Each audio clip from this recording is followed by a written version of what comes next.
Hi! The Keto Enhancement book. So in this book, we have a lot of recipes that you can actually eat with the keto bread. And tonight, I'm gonna try to make the pulled pork. Okay, I'm gonna make this in advance. I know that all the recipes I said is pretty short, but this takes a little bit longer, so I'm gonna set it overnight because coleslaw is better if it's overnight, and as the pulled pork is better that I actually let it sit also overnight. So I'm gonna start with the coleslaw, but before that I'm gonna rub the pork and let it sit while I make the coleslaw. Okay, so tonight it's all about preparation for your meal tomorrow, either for lunch or for dinner, it doesn't matter, but it needs to marinate, which is actually good. So I'm gonna start with the pork here. So I have pork shoulder here. I'm gonna do a dry rub. You can actually buy dry rubs everywhere, anywhere. Here is a sea salt rub. It has coriander, chili, kaffir lime, but I don't think that would be good for this. There's a lot of other dry rubs that that's available for meat and pork and chicken, but I happen to make my own. I love the way mine tastes, so I use a lot of paprika in it, the sweet paprika, smoked paprika. I put coriander in it, I put oregano in it, I put our sugar in it too, so it has the sweetness to it when it marinates. So here we go. This is about more than half a kilo of pork shoulder. I'm just gonna rub this. Be generous when you rub, okay?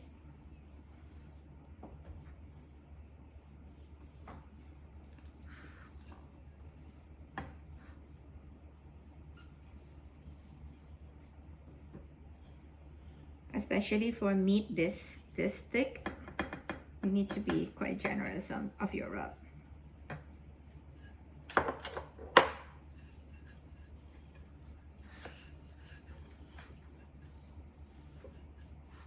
Like massaging. Okay, so I'm just gonna let it sit and we'll come back to this while we make our coleslaw. So for the coleslaw here, I have a mix of a cabbage. I have red cabbage and white cabbage. You want to cut it like roughly like this, and you can mix it up. I opt to have no onions today because I didn't have any, and all the ingredients are there, and I couldn't find any celery seeds today, so I actually gonna put thymes and coriander in it. So like I said, you know, cooking is really easy. You can actually substitute a lot of stuff, but the most important thing about cooking is that you enjoy it and you like it, and that's what it is. So I'm going to follow the recipe to the dot here. So whisk together the mayonnaise, heavy cream, and apple cider vinegar, salt, pepper, everything probably. You put everything inside there. So I'm gonna put, this is the homemade mayo. I have half a cup here.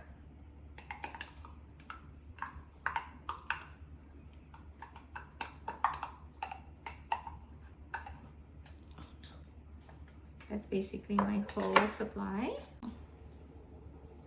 So this is about half a cup of mayo. It's about what I made the other day.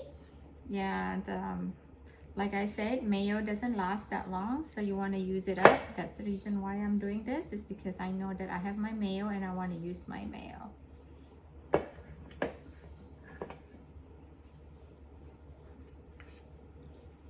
Okay, that's about half a cup of mayo. And we're gonna use whipped cream. It says here half a cup of whipped cream. Oops.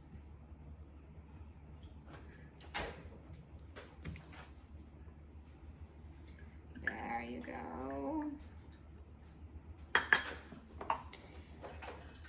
And it calls for swerve. I've actually, you can use any sugar, but it's actually nice that you actually powder your sugar so that you can have a better mixture. And salt. Salt is really, really important. So about half a teaspoon or more of salt here would be good. And pepper, I love pepper. So I'm gonna put like about pepper. I love pepper in my coleslaw. And like I said, I didn't have any celery seeds, so I'm gonna try to use thyme and coriander. It would give a different taste, but it's fine. That's about a quarter of a teaspoon each.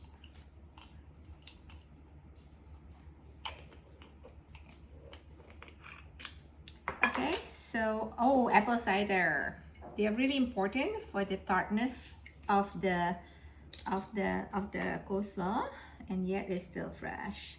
If you don't have apple cider at home, you can always use a lemon, but I happen to always have apple cider. It's really healthy for your gut. We're gonna whisk this together.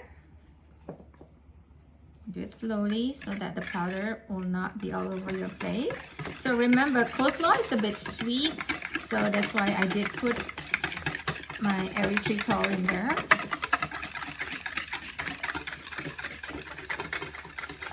So you can always have it a little bit more saltier. So to make sure that it is all incorporated.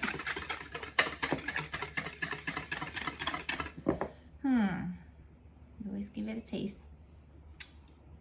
I think I like my coleslaw now.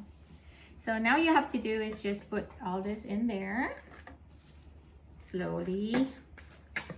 Okay, maybe I should not use this spatula. Okay, I'm gonna use my. Okay, remember that it will actually wilt. This will wilt down, and it's really gonna be nice.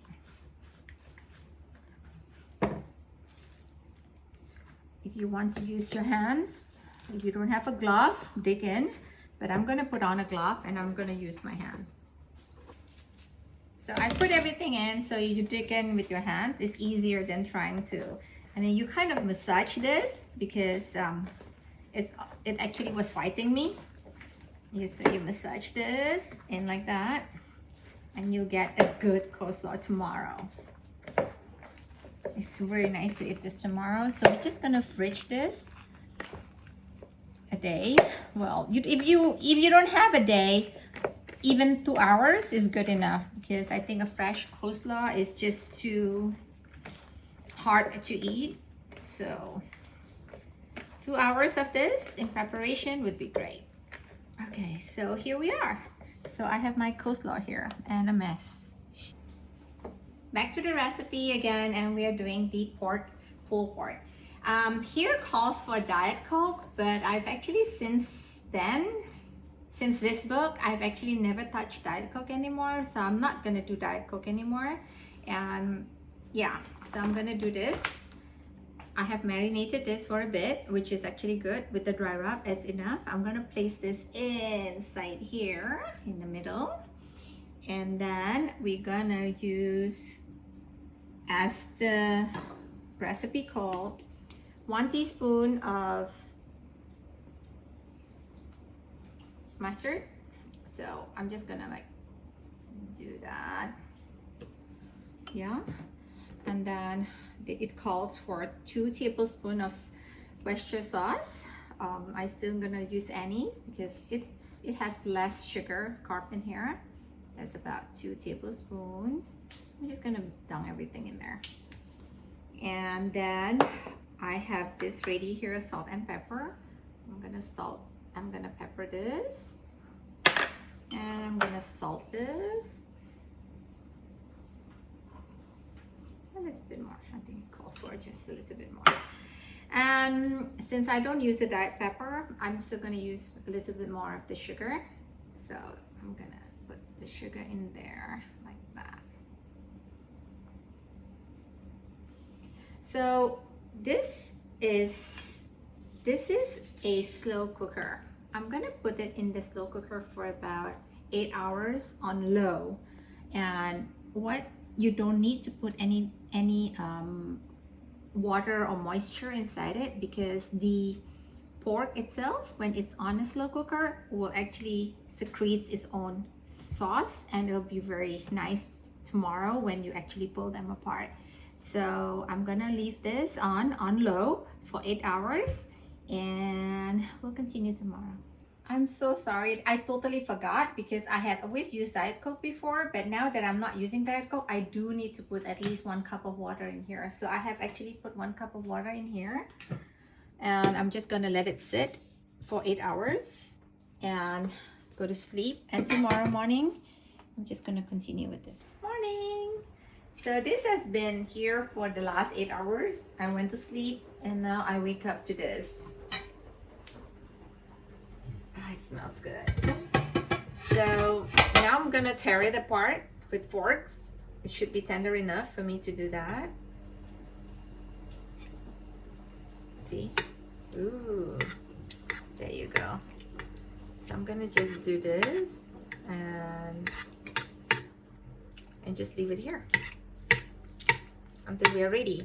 So I had bought my keto bun a few days ago, so I've actually thrown it in the freezer, and I'm gonna take it out and thaw it out, and that's all you need to do for the keto bun is just leave it out at room temperature and it will thaw out very nicely.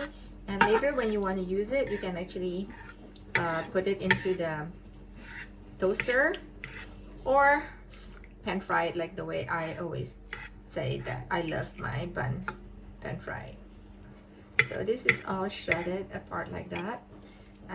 So we just want them to sit inside the sauce. Okay, that's gonna make a perfect pulled pork for lunch today. There you go. Then you let it sit there.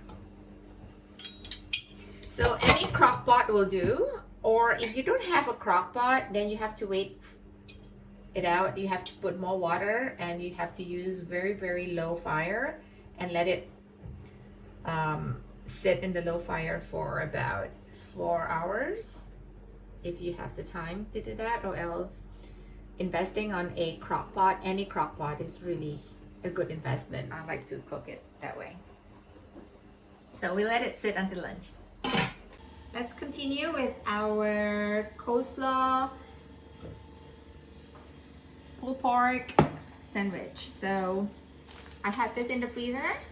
Pull it out this morning when I wake up and before I shred this, and so it's nice now. And then I pan fry this with butter. If you have a toaster, just put it in your toaster. So you can do this 2 ways. You either do a flat one or a closed one. So let's do a closed one today. Ooh. Okay, so this is really yummy. Look at that. I shredded them and then it's marinating in here. It had set there in the warmth of my crock pot for about half a day, and they're all very tender. Did you see that? Can you see that? It's just amazing. And the taste had all seeped in, so there's not much you need to do anymore. It's just like how much you want to put in there and how much can you eat. And remember, our bread is made of psyllium husk in there, so it's very filling. And now let's not double dip into the coleslaw. So the coleslaw is nice and it has a little wilted a little bit, but it still keep its crunch because it's just been there for the whole night in the fridge. And there you have, oops, I got this upside down. There, that's my meal for today.